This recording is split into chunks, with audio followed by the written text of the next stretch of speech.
In the unforgiving wilderness of Madagascar's Andasibe-Mantadia National Park, where ancient rainforests hold secrets older than civilization itself, the laws of nature are written in blood and survival. Here, among the towering canopy and mist-shrouded valleys, only the strongest endure while the weak vanish into the shadows of evolutionary history.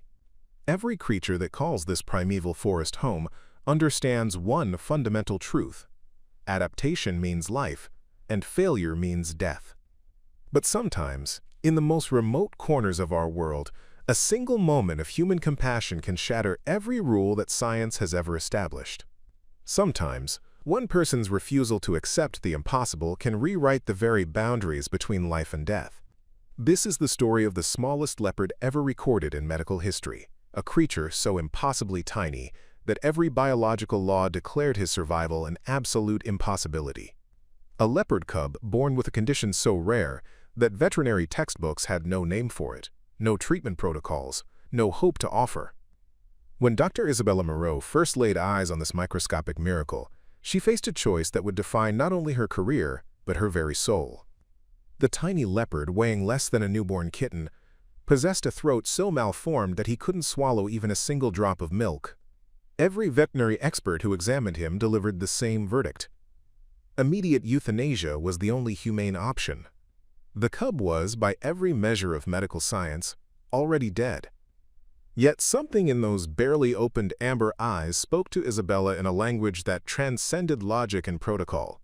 What she did next would violate every principle of wildlife veterinary medicine, challenge the authority of international conservation organizations, and risk everything she had worked her entire life to achieve. Her decision would spark outrage among her peers, threaten her professional license, and push the boundaries of medical ethics into uncharted territory. But it would also create a miracle that would reshape our understanding of what's possible when human determination meets nature's most impossible challenges.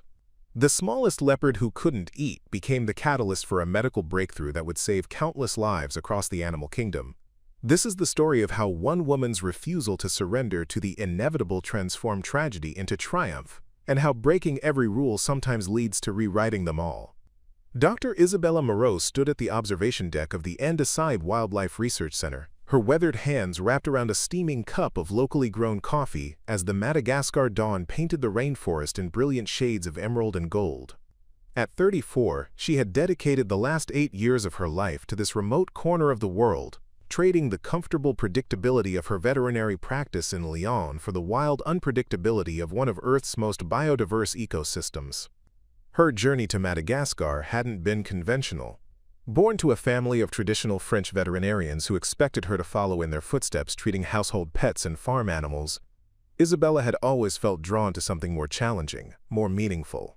During her final year of veterinary school, a documentary about Madagascar's endangered species had ignited a passion that would reshape her entire existence.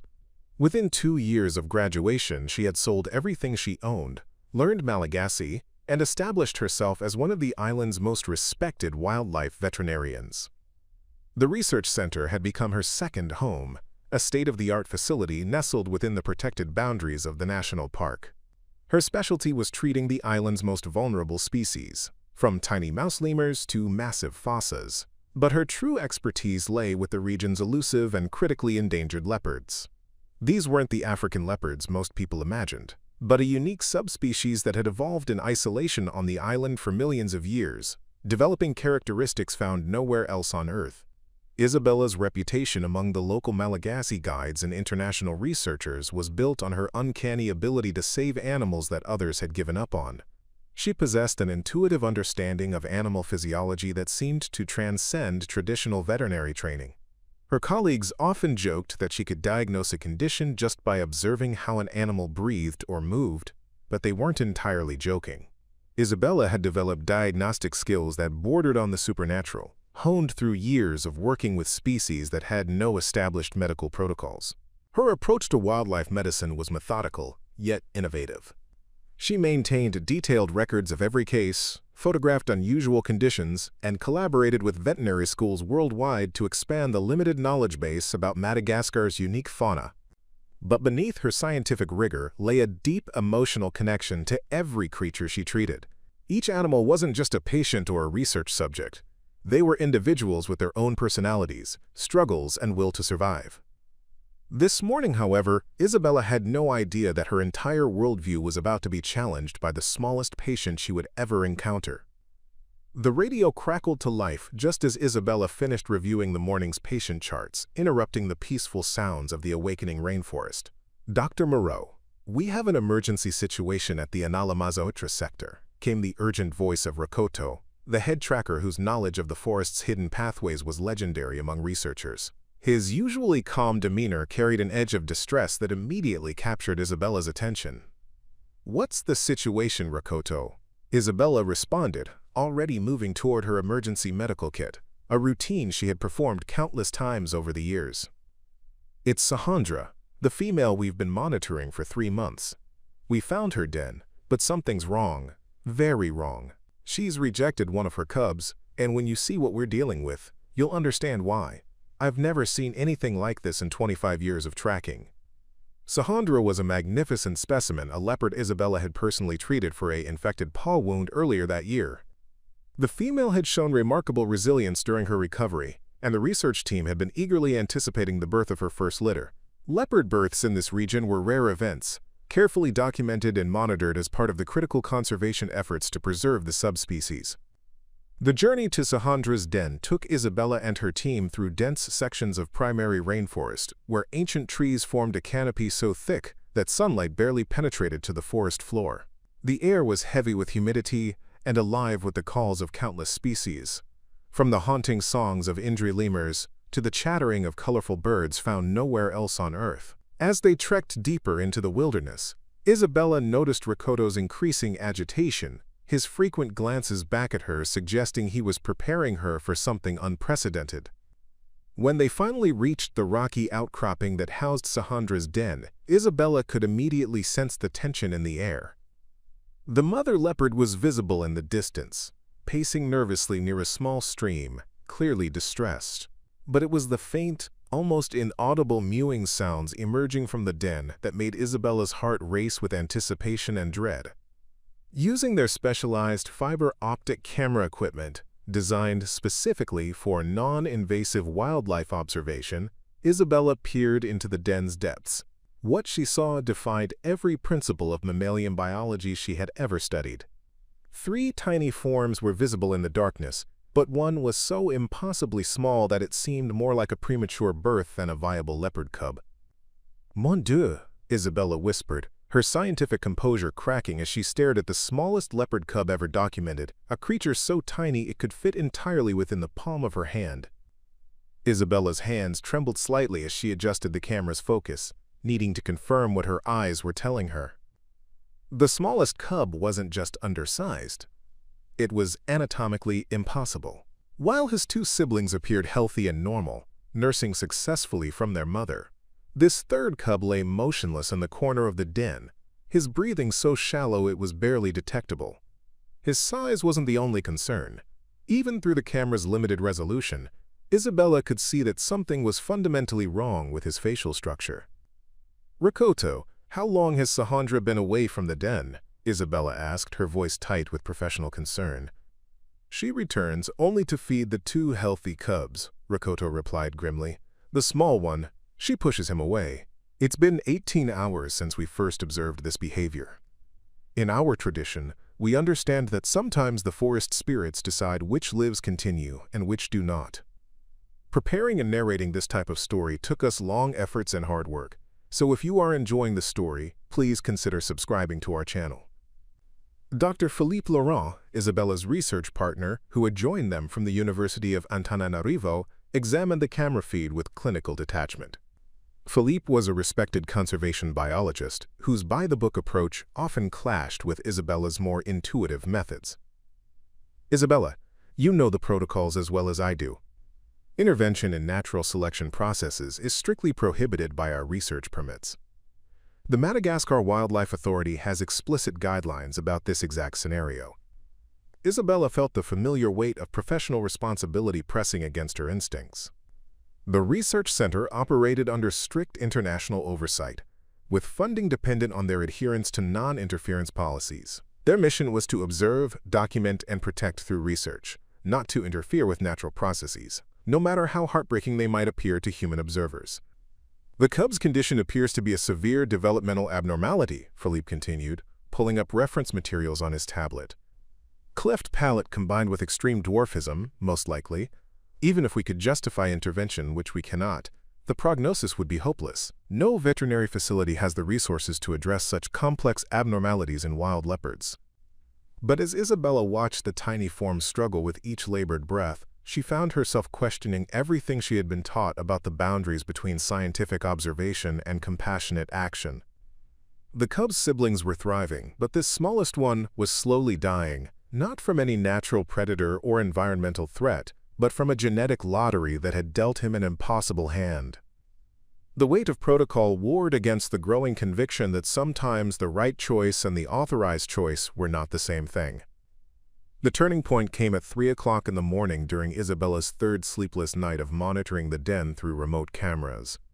She had been sitting in the research center's observation room, watching the infrared feed that showed the tiny cub's increasingly weakened movements. His siblings had grown noticeably stronger over the past 72 hours, but the smallest one had barely moved from his corner of the den, his breathing becoming more labored with each passing hour. Isabella had spent those 3 days researching everything she could find about similar cases in veterinary literature. She discovered that the cub's condition was even rarer than she had initially thought, a combination of severe micrognathia and esophageal atresia that made normal feeding physically impossible. In domestic cats, such conditions were typically fatal within days of birth. In wild leopards, there were no documented cases of survival. The storm that had been building throughout the evening finally broke, sending torrents of rain against the research center's windows. Lightning illuminated the forest in stark, momentary flashes, while thunder rolled across the canopy like the voices of ancient spirits. It was during one of these lightning strikes that Isabella saw something on the monitor that made her heart stop completely. The tiny cub had managed to crawl closer to his mother, his minuscule body trembling with the enormous effort. Sahandra looked down at him for a long moment, and Isabella could swear she saw recognition in the mother's eyes, perhaps even grief. But then, following millions of years of evolutionary programming, Sahandra gently but firmly pushed the cub away with her paw, redirecting her attention to her viable offspring. That gesture, that heartbreaking moment of maternal rejection guided by nature's harsh calculus, shattered Isabella's resolve to remain a passive observer. She stood up abruptly, her chair scraping against the floor in the empty observation room. Her hands were shaking as she reached for her emergency medical kit, the same kit she had sworn to use only in cases of human-caused injuries or clear research emergencies. "Forgive me, Philippe. Forgive me, Madagascar Wildlife Authority," she whispered to the empty room as she pulled on her rain gear. "But I cannot forgive myself if I watch this miracle die without trying." Isabella stepped into the storm, her headlamp cutting through the driving rain as she made her way toward the forest path. She had no plan, no protocol to guide her, and no authorization for what she was about to do. But she had something more powerful than any of those things, an unshakable conviction that some lives were worth fighting for, regardless of the rules. The rain soaked through Isabella's jacket within minutes of entering the forest, but she pressed forward through the muddy trails, her medical kit secured in a waterproof bag against her chest. The familiar sounds of the rainforest were muffled by the downpour, replaced by the constant drumming of water against leaves and the squelch of her boots in the saturated earth.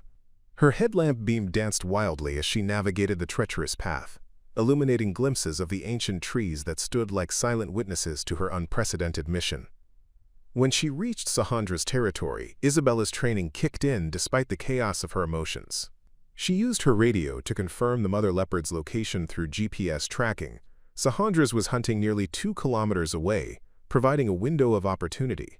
Moving with practiced stealth, Isabella approached the den, every sense heightened by the gravity of what she was about to attempt. The extraction itself took less than 30 seconds, but those moments felt suspended in time. Isabella's hands, steadied by years of emergency veterinary procedures, carefully lifted the impossibly small cub from the rocky crevice. He weighed no more than a hamster, his body so delicate that she feared her touch might cause irreparable damage. His fur was barely developed, his eyes sealed shut, and his breathing so shallow that she had to hold him close to her ear to confirm he was still alive. The journey back to the research center became a desperate race against time and the elements. Isabella cradled the cub inside her jacket, using her body heat to maintain his rapidly dropping temperature. With each flash of lightning, she caught glimpses of his tiny face, noting the severe deformity that made his mouth appear permanently sealed. This wasn't just dwarfism. This was a complex anatomical puzzle that would challenge every skill she had ever developed. Back in her makeshift surgical suite, Isabella began the most intensive medical effort of her career. She converted her personal quarters into a neonatal intensive care unit, using equipment designed for much larger patients. The first challenge was immediate. The cub's body temperature had dropped to dangerous levels during the extraction. She fashioned an incubator using heating lamps typically reserved for reptile recovery, carefully monitoring his core temperature while simultaneously preparing feeding solutions. The feeding problem, however, proved far more complex than temperature regulation. Traditional feeding tubes were impossibly large for the cub's malformed throat. Isabella spent the next 6 hours crafting increasingly smaller feeding implements, using everything from modified syringes to repurposed medical catheters, each attempt teaching her more about the precise nature of his anatomical challenges. By dawn, word of Isabella's unauthorized rescue had spread throughout the research facility like wildfire. Dr. Philippe Laurent arrived at her quarters with a grim expression and a folder full of official documentation. Behind him stood Dr. André Razaloson, the Madagascar Wildlife Authority's chief conservation officer, whose presence meant that Isabella's actions had already reached the highest levels of government oversight. "Isabella, what you've done is not just against protocol, it's illegal," Philippe began, his voice carrying the weight of their decade-long friendship. "The permits that allow us to operate in this protected area explicitly forbid intervention in natural selection processes. You've jeopardized the entire research program." Dr. Razaloson, a stern man whose family had been protecting Madagascar's wildlife for generations, examined the tiny cub with clinical detachment. "Dr. Moreau, I have great respect for your work over the years, but this violation cannot be overlooked. The international conservation community has established these rules for sound scientific reasons. When we interfere with natural processes, we risk disrupting entire ecosystems." The confrontation escalated when Dr. Margaret Stevens arrived via emergency helicopter from the capital. As the director of the International Madagascar Conservation Initiative, her word could shut down the research center permanently. Stevens had built her reputation on strict adherence to evidence-based conservation policies, and her presence signaled that Isabella's actions had triggered an international incident. Preparing and narrating this type of story took us long efforts and hard work, so if you are enjoying the story, please consider subscribing to our channel. "Dr. Moreau, I've received calls from the World Wildlife Federation, the International Union for Conservation of Nature, and 3 separate university ethics boards," Stevens announced, her British accent sharp with disapproval. "Your decision to remove a wild leopard cub from its natural environment has created a diplomatic crisis. The Madagascar government is questioning whether foreign researchers can be trusted to follow established protocols." Isabella listened to the mounting criticism while continuously monitoring the cub's vital signs, her hands never ceasing their delicate work of preparing specialized feeding solutions. The officials spoke about regulations, precedent, and proper procedures, but none of them addressed the fundamental question that had driven her to act. How could she watch a unique life slip away when she possessed the skills to potentially save it?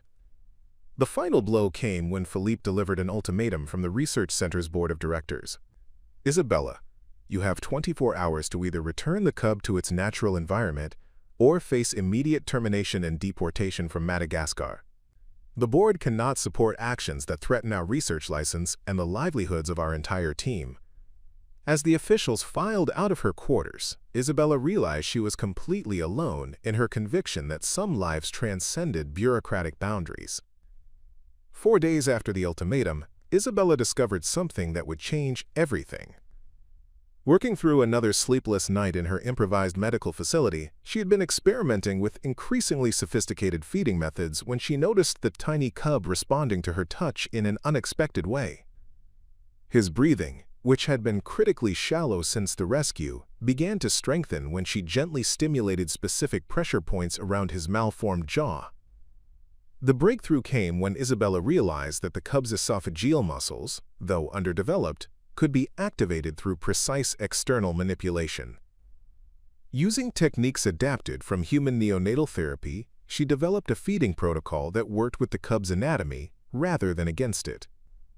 The process required feeding him every 30 minutes around the clock, but for the first time since his rescue, he was successfully receiving nutrition.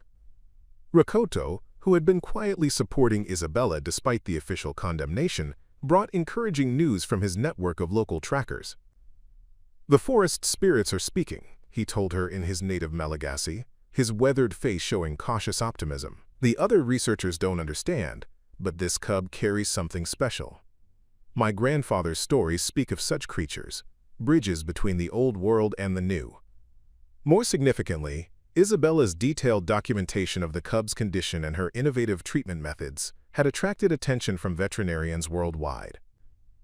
Dr. Sarah Chen from the Colorado Wildlife Research Institute had reached out after seeing Isabella's preliminary notes circulated through international veterinary networks. Chen's work with adaptive feeding systems for injured wildlife provided crucial insights that helped Isabella refine her techniques. The cub, whom Isabella had named Kely, meaning small in Malagasy, began showing remarkable progress. His weight increased from 42 grams to 67 grams over the course of a week, a gain that defied every prediction made by the officials who had condemned Isabella's intervention. More importantly, Kely's neurological responses were developing normally despite his physical challenges, suggesting that his brain function remained unimpaired by his feeding difficulties. Philippe, despite his official opposition to Isabella's actions, found himself drawn to observe Kely's progress. "I still believe you violated important principles," he admitted during one of his visits, "but I cannot deny that what you're achieving here challenges our understanding of what's medically possible." Even Dr. Razalosin began making unofficial visits to observe Kely's development, his scientific curiosity gradually overriding his bureaucratic concerns. The tiny leopard was not just surviving. He was beginning to thrive in ways that veterinary science had declared impossible. 3 months after Kely's rescue, Isabella faced the moment she had been simultaneously preparing for and dreading. The tiny leopard had grown from a barely breathing handful of fur into a small but undeniably healthy juvenile, weighing nearly 2 kilograms and displaying all the instinctual behaviors of his wild heritage. His feeding difficulties had been completely resolved through a minor surgical procedure that Isabella had pioneered, using microsurgical techniques adapted from human pediatric surgery to create a functional feeding pathway. The question that haunted Isabella's sleepless nights was whether Kely could survive in the wild despite his diminutive size. At 3 months old, he was still only half the size of a normal leopard cub, but his intelligence and agility had developed remarkably. He demonstrated exceptional problem-solving skills, navigating complex obstacle courses that Isabella had constructed to test his physical capabilities. His hunting instincts were sharp, successfully stalking and capturing prey items appropriate to his size within the controlled environment of the research center. Dr. Stevens returned to Madagascar with a team of international wildlife experts to evaluate Kely's readiness for release.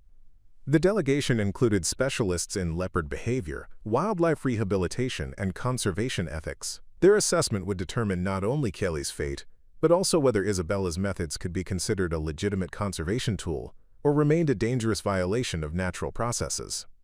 The evaluation process was exhaustive and emotionally grueling. Kely was subjected to comprehensive physical examinations, behavioral assessments, and survival skill tests. Isabella watched anxiously as experts prodded and measured every aspect of the young leopard's development, reducing her months of intensive care to clinical data points and statistical probabilities. "His survival skills are exceptional for his age," noted Dr. James Hartwell, a leopard specialist from the Kenya Wildlife Service. "But his size remains a significant concern.